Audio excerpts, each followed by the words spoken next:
Omukulembeze w'eggwanga oluvannyuma lw'okussa omukono ku tteeka erikugira bannansi okwenyigira mu mukwano gw'ekikula ekimu, abantu ab'enjawulo bavuddeyo ne badduukira mu mbuga z'amateeka okwabadde Omubaka Fox Odoi ng'ono era ne mu mwaka ogwa 2013 y'omu ku abaddukira mu mbuga z'amateeka era kkooti ensukkulumu n'erigoba olw'omuwendo gw'ababaka ogwali teguweze.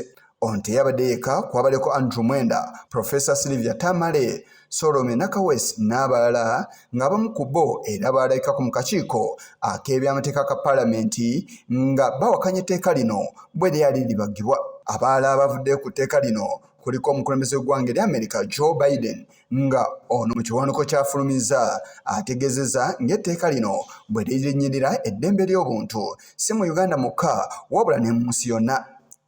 Era nti yeeyunze ku bannayuganda abalaga obutali mativu ku tteeka lino nti teriiyo muntu ateekeddwa kutambulira mu kutya olwa kikyali. Biden era alaze mbu waliwo bannayuganda abaagobwa ku mirimu olw'okwenyigira mu bikolwa bino, abandi baagobeddwa mu mayumba gaabwe, abalala bali ku bunkenke nga n'abalala bali mu mbuga ekogga olw'okwenyigira mu muze guno nga n'abandi badduka dda mu Uganda.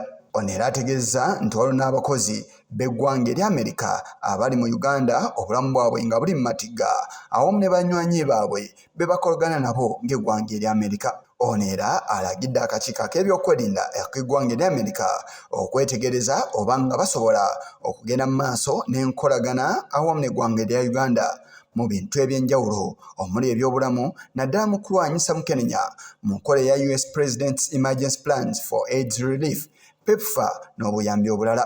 Mu bufu bwe bumu n'ebyobusuubuzi mu nkola eya African Growth and Opportunity Act AGOA naye alagidde yeekebejjebwe oba enaakosebwa olw'etteeka lino oba nedda. Era alaze nga bwe bandiba n'enteekateeka ey'okussa envumbo ku bakungu abeenyigira mu kutyobola eddembe ly'obuntu awamu n'okulya enguzi. Mu kufundikira alaze nga bwe batadde mu Uganda ensimbi ezikunukiza mu kawumbi akalamba mu bitundu eby'enjawulo awamu n'abantu nga kino bakikoze okumala emyaka egisoba mu 6. Era nti enteekateeka zaabwe zitunuulidde okulwanira eddembe ly'obuntu mu nsi yonna. Ono yeeyungiddwako n'omuwandiisi w'ensonga ez'omunda mu America Anthony J. Blinken. Ono ategeezza nti etteeka eryayisiddwa lirinnyira eddembe ly'obuntu, enkulaakulana awamu n'embeera z'Abannayuganda.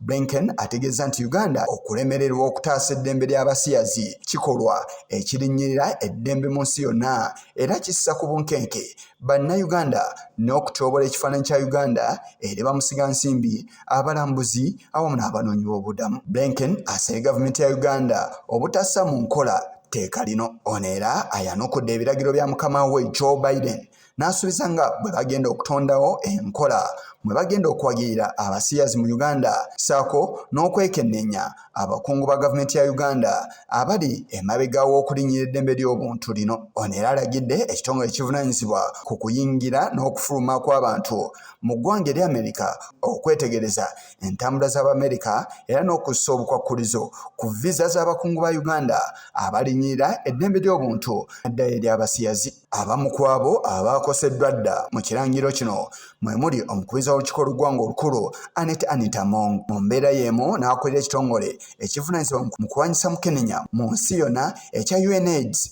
Winnie Byanyima avuddeyo n'ategeeza nti etteeka Mwami Museveni yataddeko omukono lirinnyirira eddembe ly'obuntu era nti teriteekeddwa kuweebwa kyanya. Wano okwabo be bannaddiini abatali bamu nabo baaniriza etteeka lino omuli Church of Uganda nga wano Dr. Stephen Kazimba Mugalu ategeezezza nti basanyufu olw'okuyisa etteeka lino era nti nga bo baakuliwagira.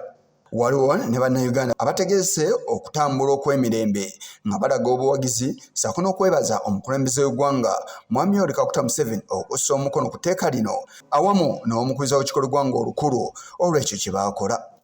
Yise Kigongo ku lwa Channel 44 olweggulo.